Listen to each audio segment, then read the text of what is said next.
अस्सलाम वालेकुम यारी इस्लाम अल्लाह तमाम मोमिन अहले विलायत को मेरी तरफ से और तमाम मोमिनीन से रिक्वेस्ट है कि वो हमारे चैनल को लाइक और सब्सक्राइब कर दें।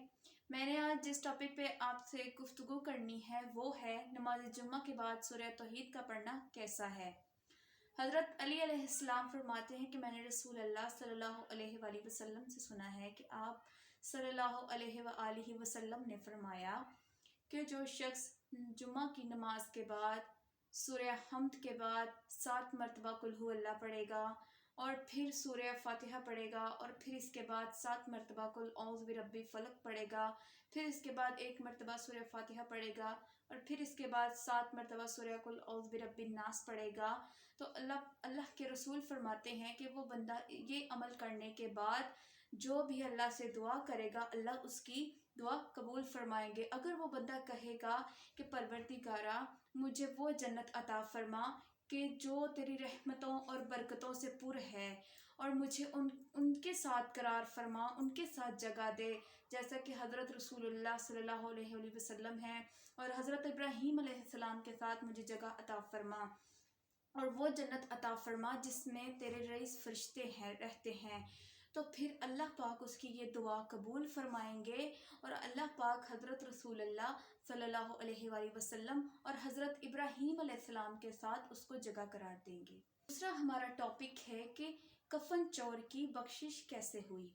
अबू समाली हज़रत इमाम ज़ैनुल आबिदीन अलैहिस्सलाम से रवायत करते हैं, वो कहते हैं हज़रत इमाम ज़ैनुल आबिदीन अलैहिस्सलाम ने फरमाया कि बनी इसराइल में एक कफन चोर था। मौला फरमाते हैं कि बनी इसराइल में एक कफन चोर था। जब भी कोई मरता तो वो उसकी कब्र खोदता और फिर वो कफन चोरी करके ले जाता। एक मर्तबा उस कफन चोर का एक हमसाया था जो बहुत ही बूढ़ा था। वो अपनी मौत से डर रहा था, तो उसने कफन चोर को बुलाया और उसने उसको बुला के कहा, क्या मैं तुम्हारा अच्छा हमसाया नहीं हूँ। कफन चोर बोल के कहता है कि आप मेरे बहुत अच्छे हमसाए हैं। तो फिर वो बूढ़ा आदमी बोल के कहता है कि ये देख लो, तुम्हारे सामने 2 कफन हैं, इसमें से जो तुम चाहो वो रख लो, लेकिन मेरे मरने के बाद ना मेरी कब्र खोदना और ना ही मेरा कफन चोरी करना। उसने ना लिया कफन, तो फिर वो माना ना। जब वो माना ना तो उस बूढ़े आदमी ने इसरार किया कि तुम ये कफन रख लो लेकिन मेरा कफन चोरी ना करना। फिर इसके बाद वो मान गया और उसी वक़्त वो बूढ़ा आदमी जो था वो मर गया। तो फिर वो कफन चोर जो था उसने खुद से कहा, अपने आप से कहा कि मैं क्यों ना इसका कफन चोरी कर लूँ, ये कौन सा मुझे देख रहा है। अब जैसे ही उसने उसकी जो कब्र थी उसको खोदा, उसके कफन को हाथ लगाया कि हातिफ़े गैबी से आवाज़ आई कि इसका कफन ना उतारना, इसका कफन चोरी ना करना। तो वो जो कफन चोर आदमी था वो डर गया और उसके बाद उसने तौबा कर ली और फिर वहाँ से वो वापस आ गया और उसने वो काम छोड़ दिया। फिर उसके बाद उसने अपने बच्चों से कहा कि क्या मैं तुम्हारा कैसा बाप हूँ। तो फिर उसके बच्चों ने कहा कि आप में हमारे अच्छे बाप हैं। तो जब उसने ये कहा तो उसने अपने बच्चों से कहा कि ए बच्चों, जब मैं मर जाऊँ तो मुझे जला देना और मेरी राख को हवाओं में उड़ा देना और मेरी जो राख होगी उसको पानी में दरियाओं में बहा देना।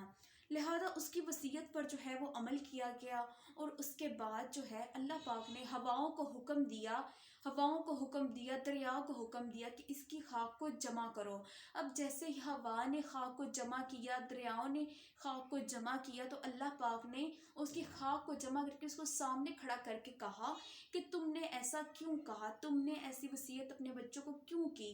तो वो कहता है, मुझे कसम है खुदाया तेरी इज्जत की, मुझे कसम है तेरे जलाल की, मैं तेरे खौफ से डर गया था और मुझे तेरा डर था, तो इसलिए मैंने ये वसीयत जो है अपने बच्चों को की।